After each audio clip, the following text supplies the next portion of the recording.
You've been trained to believe that a million is small, a million views, normal, $1 million, not enough to retire, a million followers, still grinding.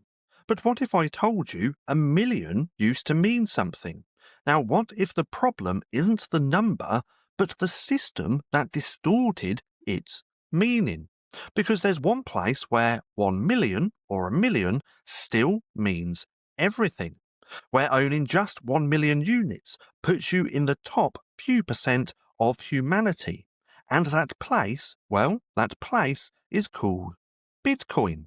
Now today I'm going to show you why 1 million sats, which is zero point 0.01 worth of Bitcoin, is becoming the new millionaire's starter kit, and why, in the next decades ahead, it might become one of the most valuable things a person could ever hold.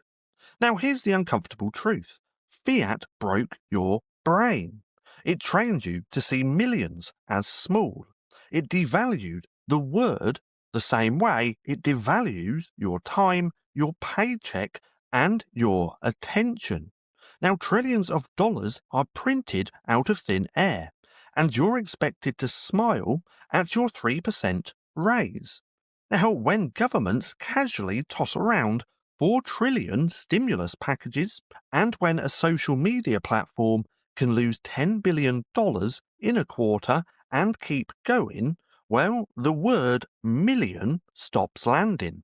It becomes background noise, a placeholder, not something to revere. And that's a problem. Because the moment your brain stops respecting scale, you start losing the game of wealth.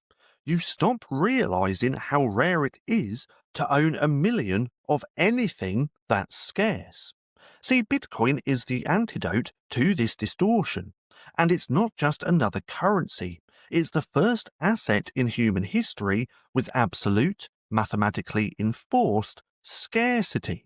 There will only ever be 21 million Bitcoin, and each one contains 100 million satoshis. So that's 2.1 quadrillion sats total, and that's ever, which means 1 million sats equals 0.01 worth of Bitcoin. And here's the kicker, there are 8 billion people on Earth. So if you gave everyone a fair shot, only 2.1 billion people could ever own 1 million sats. But that's not how it works, because Bitcoin isn't fair, it's free. Now some people lose their coins, some lose their keys, some own 10,000 Bitcoin, and some own none. But realistically, well, less than 1% of humanity will ever hold 1 million sats. Now that's not an opinion, that's the math. So let's go ahead and paint a picture. It's 2035. Bitcoin is the dominant reserve asset of the digital economy. Now every government has some exposure, every major business settles through it, and every fintech app uses satoshis as the unit of account. And 1 million satoshis, well, that's your kid's college tuition. That's a down payment on a condo. That's 5 years of expenses in a small country. But back in 2025, you could have bought it for around $1,000. You could have stacked it weekly, quietly, privately, and slowly. But you didn't, because it didn't feel like a million. Because fiat trained you to think that a million is nothing. And that's how scarcity hides in plain sight. See, in 2017, I knew a guy who laughed at Bitcoin hitting $4,000. He said, I missed it, it's too expensive, it's just not worth it. Then by 2020, when it was around $12,000, he said the exact same thing. And today, well, today he's still waiting. Now, not because he can't afford a fraction, but because his brain tells him if I can't own a whole coin, it's not worth owning at all. But that's the fiat virus talking. It's the voice that says it's not big, it doesn't matter. It's the voice that keeps you poor in a system designed to punish savers. Because the truth is, fractional ownership of a scarce asset is still ownership. Now I'm going to say that again. Fractional ownership of a scarce asset is still ownership. Now, you don't need to chase a whole coin. That's ego and that's noise. But what you need is a unit you can feel, measure, and build conviction around. And that's why 1 million sats is very powerful. It's tangible, it's clean, it's measurable, but more importantly, it's scarce. Because as demand increases, the price per sat climbs.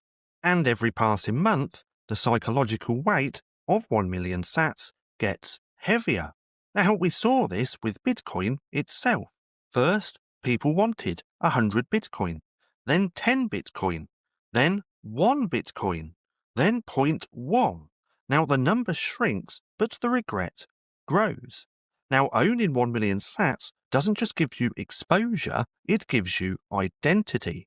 It rewires your brain to think long term. It builds patience. It forces you to understand value and not price. And you begin asking questions just like this. What if fiat collapses? What if Bitcoin becomes the global base layer?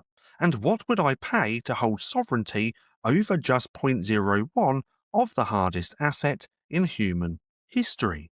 Well, the truth, you're not buying satoshis, you're buying optionality. You're buying a future where you don't have to ask for permission, where you don't have to sell your time just to survive, where you own something that no one can dilute, confiscate, or fake. So let's go deeper. The global economy is shifting from trust-based systems to code-based systems, from infinite paper to finite protocol. And when that shift completes, sats become the new dollars. Now, that's not sci-fi, that's inevitability. See, we've seen this play out before. Cents replaced dollars, bytes replaced documents, likes replaced influence, and soon, sats will replace fiat. And when they do, owning 1 million of them will mean something again. Because for the first time in your life, 1 million will be backed by something real. But here's what most people miss. Fiat systems are based on infinite expansion, but Bitcoin is based on finite truth. You can't fake it, you can't print it, you can't stimulate more of it. So every sat you own is a percentage of a closed system, not a stock, not a currency, but a monetary protocol, which means 1 million sats is not just a number, it's your share of the next system. And right now, while it feels small, you have a chance to grab that share. But that window won't stay open forever. So let me go ahead and ask you this. What if 1 million sats today becomes the new 1 Bitcoin in 10 years? What if this tiny, almost laughable number becomes the measuring stick of wealth in a post-fiat world? Would you still wait, still scroll past it, or still treat it like a rounding error? Or would you start stacking it with intention? Because here's what I know. Most people will wait until 1 million sats equals $100,000. Then cry that they didn't buy it at $1,000. But you see the game early. And that is the beginning of sovereignty. Now, if this video helped you think differently, then hit subscribe right now. Because here, we don't talk in hype or headlines, we talk in systems, in conviction, and in sovereignty. Now, 1 million sats isn't just a number, it's a brick in your fortress, it's a vote against inflation, and it's a step toward owning your future. Now, if you want to go deeper down the Bitcoin rabbit hole, then check out my ebook down below, because it's the wake-up call they never wanted you to read. Now, I do also have to chuck this disclaimer in here as well, and I highly suggest just pausing the video, and having a little read. Now, if you've made it this far, and if you're looking for something else to watch, then click right here and have a watch of this.